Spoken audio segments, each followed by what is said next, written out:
Here's my brother with crawl control engaged. Here I am with front and back lockers engaged. Which is better in the sand? In this video we're going to hit the beach and we're going to attack the driftwood boneyard to find out. Not only is it a ton of fun driving over the driftwood, but it also always ends up in the boneyard claiming vehicles. By that I mean somebody gets stuck in the sand. This will allow us to do some comparisons between crawl control and lockers. We will also take a look at how well A-Track and four-wheel drive with open diffs work in the sand. And on our way out, we'll also help one group that got stuck in the sand. So this is a fun video where we do some beach driving and not rock crawling, but rather driftwood crawling. If you want to do a legit deep dive into crawl control and how to best use it in all the different terrain types like sand, snow, gravel, and rock, check out our other video entitled, Finally, the only crawl control video you need to watch. It covers everything there is to know about crawl control. Well, alright, let's head down the beach. And the further we go, the worse it's going to get. We're going to get so stuck. Well, let's just say that crawl control wasn't designed for the kind of stuck we're going to get. Our friend Rob joins us on this trip. He has A-Track on his vehicle. Now Steve and I have both front and rear lockers on our vehicles, and we also have the full complement of crawl control, A-Track, and multi-terrain select. So we have a lot of traction devices to compare. Now here's Rob, and he's using A-Track to get up this log, and it's good to get some visuals on A-Track because it uses the same brake actuator technique that crawl control does. I think you're stuck. Wait for it, and here it is. Sure didn't take him long. Those will be famous last words in this video. Okay, while I'm getting out of this predicament, I wanted to talk a little bit about lockers in the sand. The reason I wanted to make this video is that there are so many different opinions on this subject. Some people say, don't bother with lockers. All you need is tire pressure and technique. Other people say if you use lockers in the sand, you'll just get stuck worse because you'll have to dig both tires out of the sand instead of just one. Some say don't use them unless you need them. Some even say they're obsolete now because a limited slip differential or modern traction control devices like the sand mode that you can now get with some vehicles is better. Now we'll talk about crawl control soon, but here's an example of when lockers are great in the sand, and that's when there's any structure in the sand like driftwood, a dirt berm, or a big rock or something like that. He was taking no chances on that one. That was actually pretty legit. Now lockers are also good in the sand when you get scalloped, kind of moguled surfaces, and also on really hard packed surfaces. Now here comes Rob, and watch his front passenger tire. Go A-Track before you get too deep. Now I wanted you to see this because A-Track and crawl control both apply the brake actuator in a staccato fashion. And one of the cool outcomes of this is a backfill effect as the sand settles. Now watch this in slow motion and see how the sand actually backfills and settles, and that allows the tire to climb up out of the hole in the sand. Crawl control even does a much better job of this.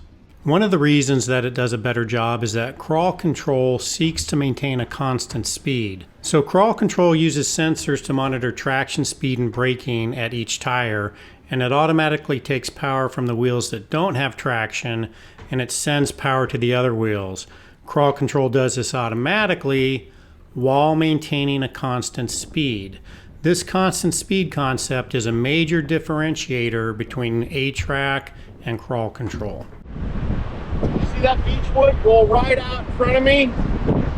I don't know, Rob. I don't really feel like helping in this situation. Out the gun tape. This is a self-sufficiency test. I was doing a skid plate test. Skid plates held up solid, holding my vehicle above ground, so definitely a success. Actually, I have found myself in a very similar situation. You know what we could do? I've got that big footing for the hydraulic jack. It should hold on the sand so we can lift up. I mean, we jack you up and then we winch the log out. Okay. Yeah? Yeah. I like it. I like it. I like it. Okay. First to get stuck. Steve with the trophy. That freaking heck. Some of us are trying harder than others. Some people just mosey. Look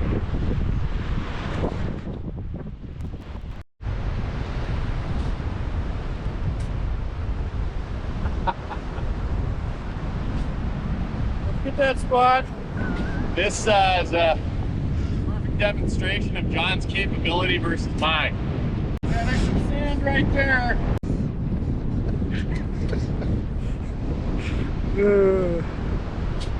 Turn the camera away for just a minute. Yeah, I don't think crawl control is going to help him out of this. Well, as he's digging, a little later in the video, we will do a lockers versus crawl control test, but I wanted to comment again on lockers in the sand. I actually use lockers in the sand quite a bit. So if you are ever researching or reading through the forums, you'll be sure to get into a string where someone is saying all you need is open diffs and good technique. And sometimes that's true. You know, some sand is so hard it's like concrete. Other sand is so soft and fluffy it's like powdered sugar.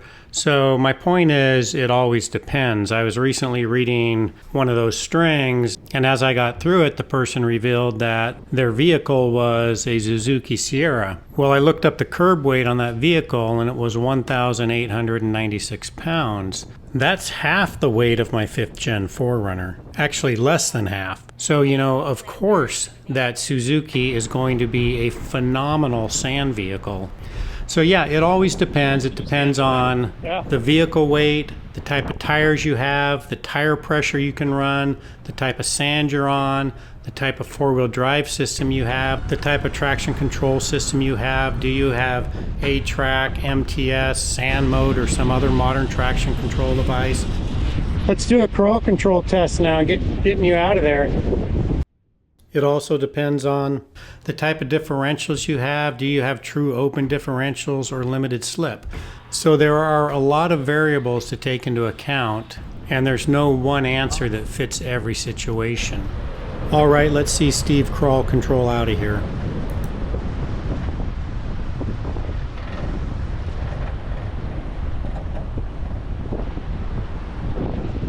%. 100% crawl control. Not even a challenge. Here it is in slow motion, and you can see that stop-start functionality of crawl control. This is what helps the sand settle and the tires stack up and get out of the hole. Now that Steve's free, we're heading on down the beach to have some more fun. And I'll just say right now that yes, I've got lockers on for this. Oh,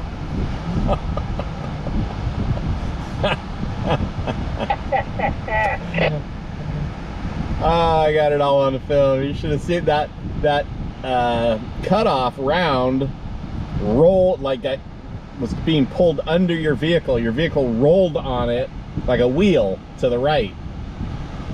No. Now here's a good view of the boneyard and its next victim. Just come drive her a little bit.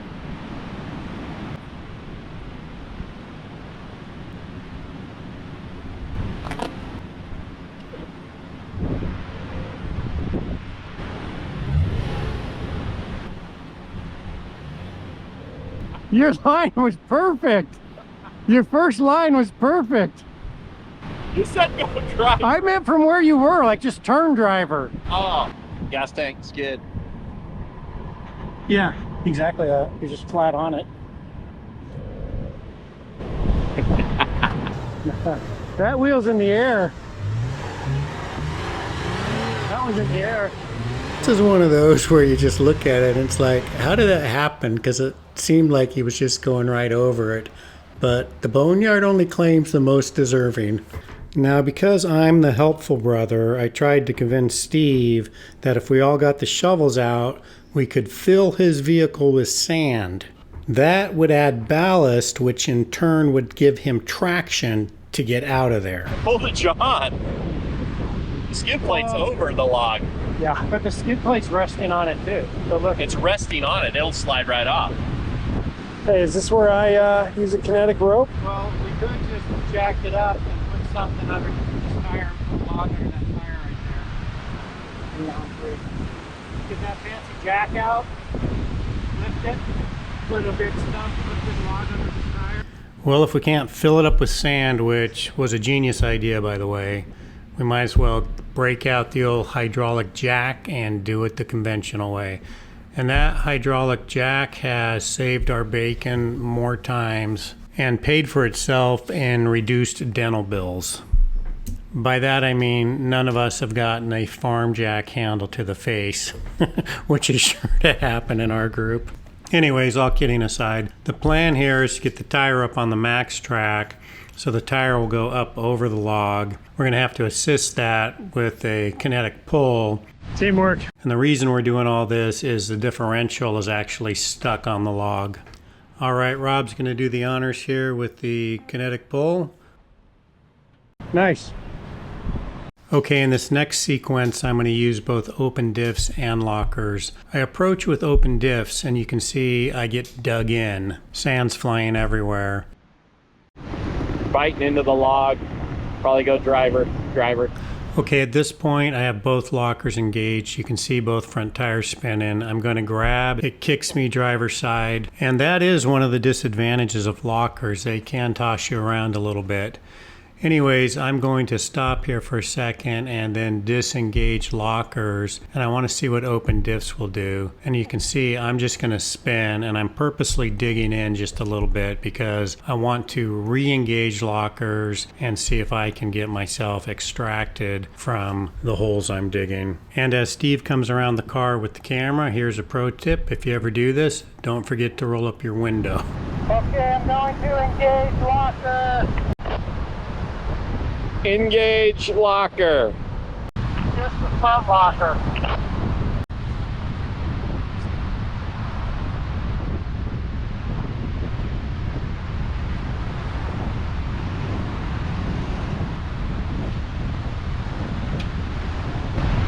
Adding the rear.